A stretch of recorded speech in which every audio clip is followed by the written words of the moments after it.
j'appuie un peu partout, hein, je vais déclencher des choses, mais... Je n'ai pas saisi. Évidemment, elle n'a pas saisi.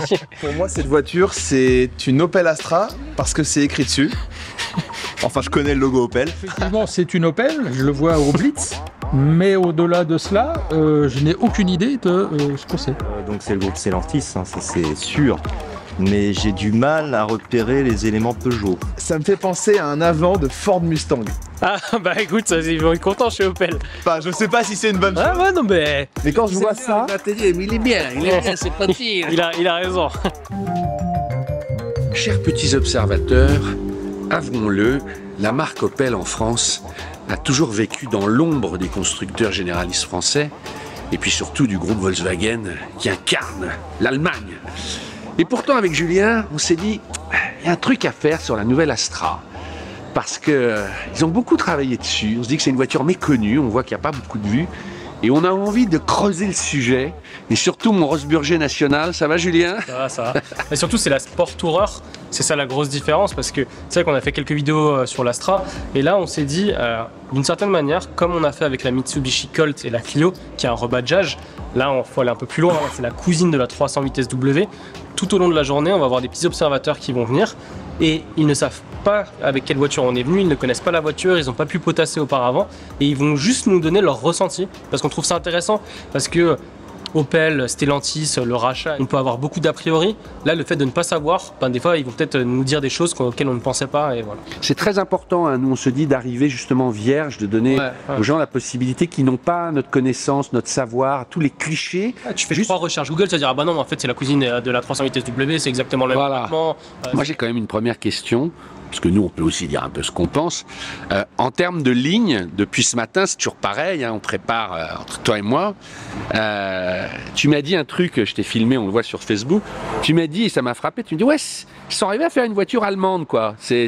Malgré que ce soit beaucoup d'éléments communs, le tarage, l'intérieur, la ligne.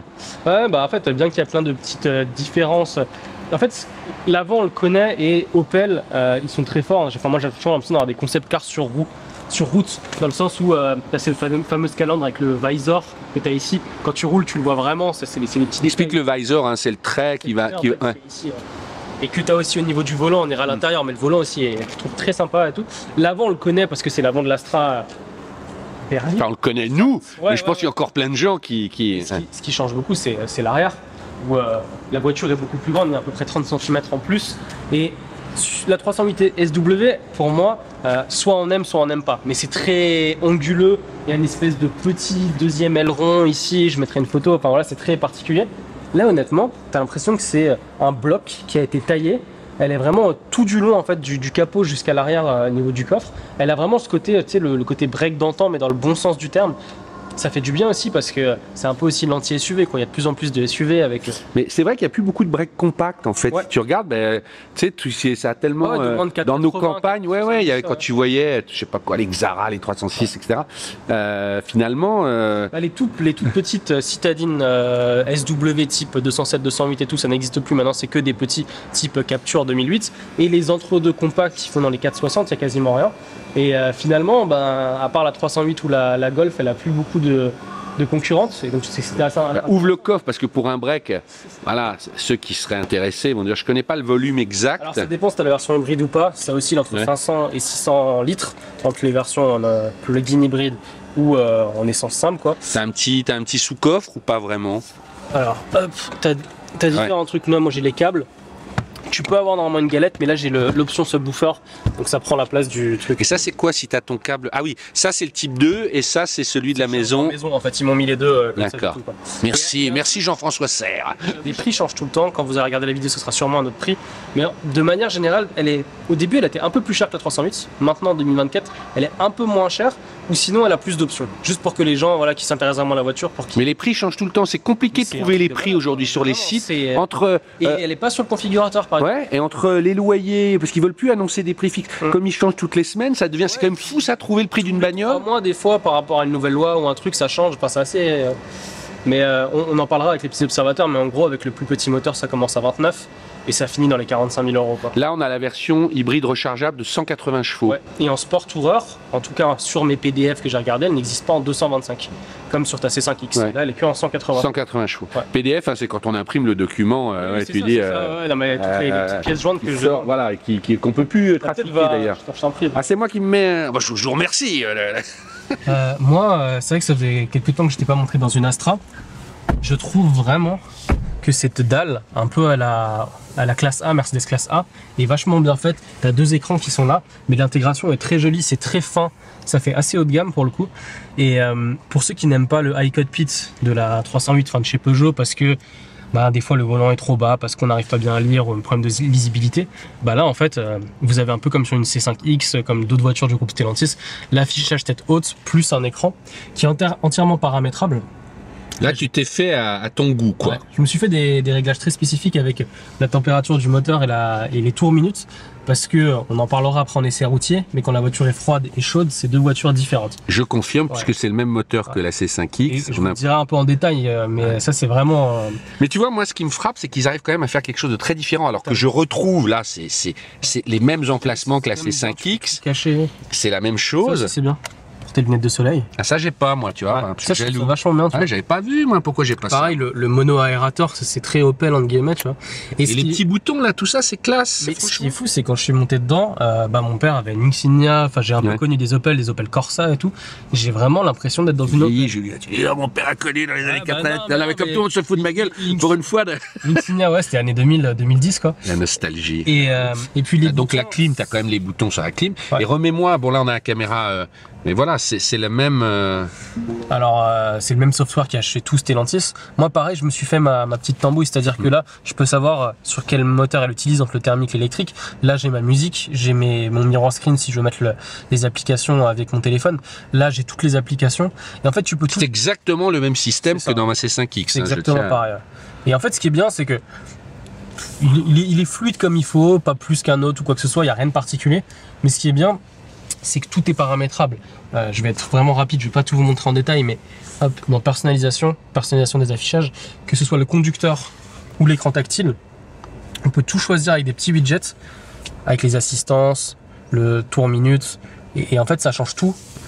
Et on peut vraiment tout paramétrer. Et même moi j'y arrive, faut se poser tranquille, faut surtout pas le faire, il faut le faire quand on a un petit quart d'heure devant Ça, soi. si tu roules, elle veut pas le faire. Ah ouais. Donc, Non mais moi je me le suis fait plusieurs fois, Ouais. rechanger un peu ce qu'on veut. C'est drôle parce que t'entends j'aime avoir le contour en dessous et la température, puis après je veux plus. Ouais. T'entends je mets rien.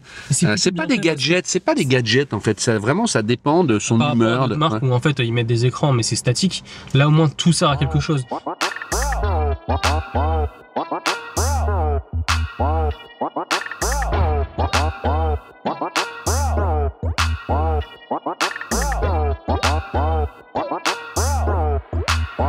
La caméra est lancée, alors il va y avoir des petits observateurs tout au long de la journée.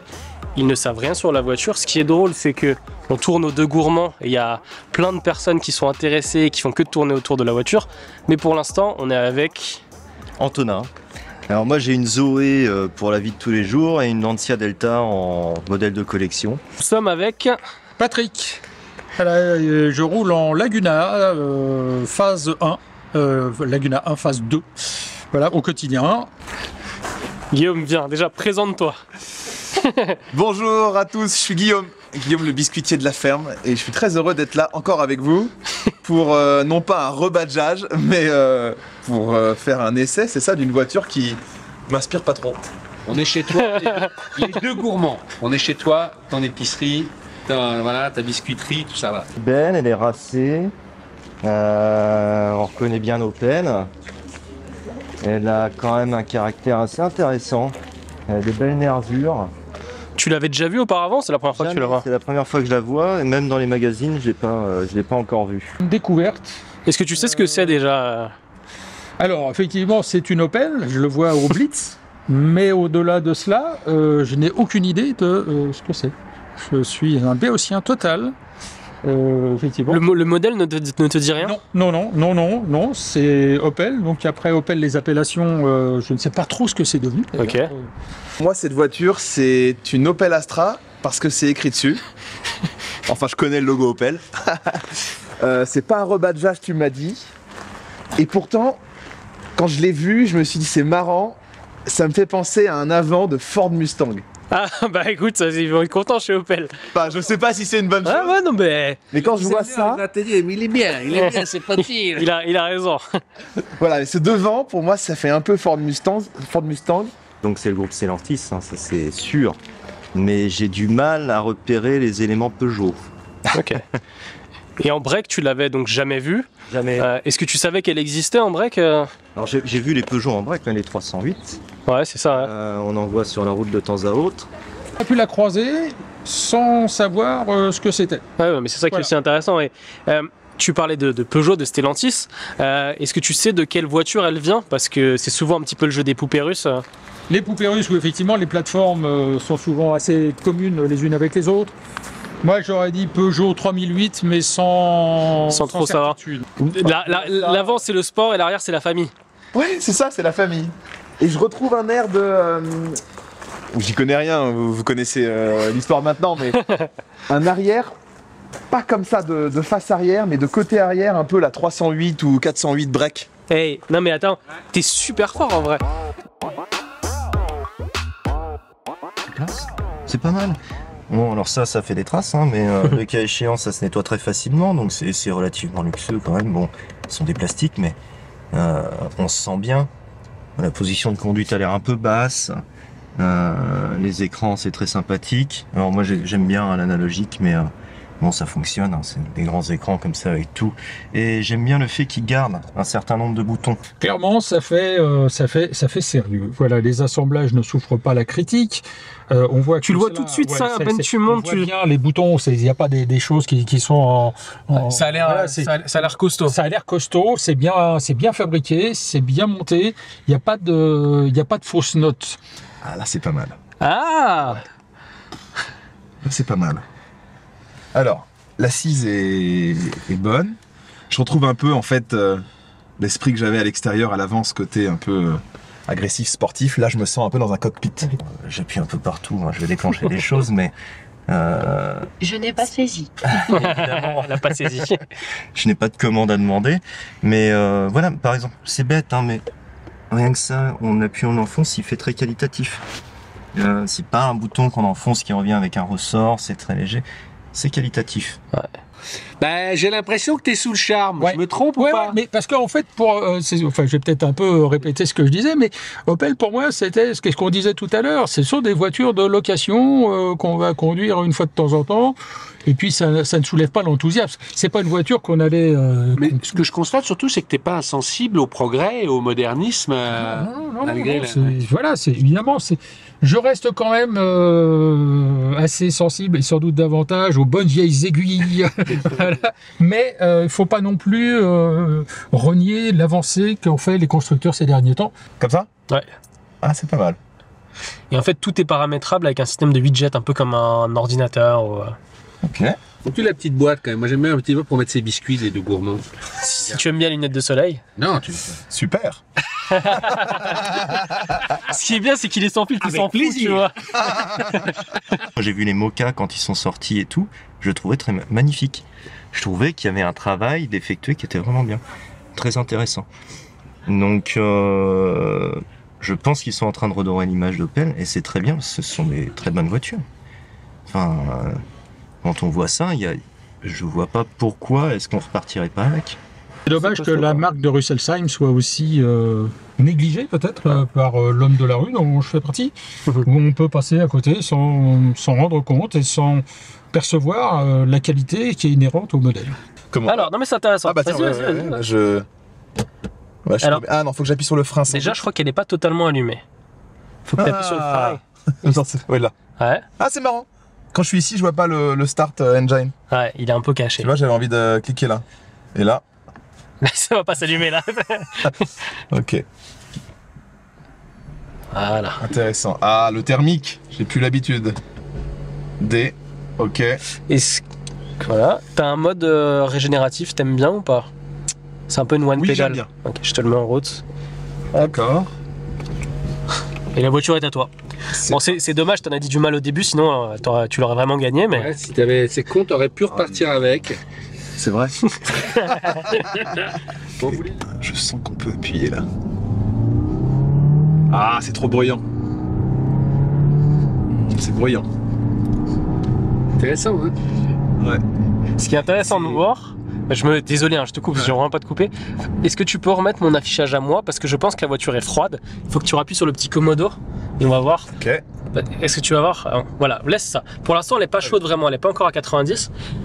Tu nous reparleras du bruit à la fin du petit essai, parce qu'il y a deux voitures. Quand elle est chaude et froide, elle est pas du tout, elle se comporte pas de la même manière. Ouais, c'est assez étrange. Ouais.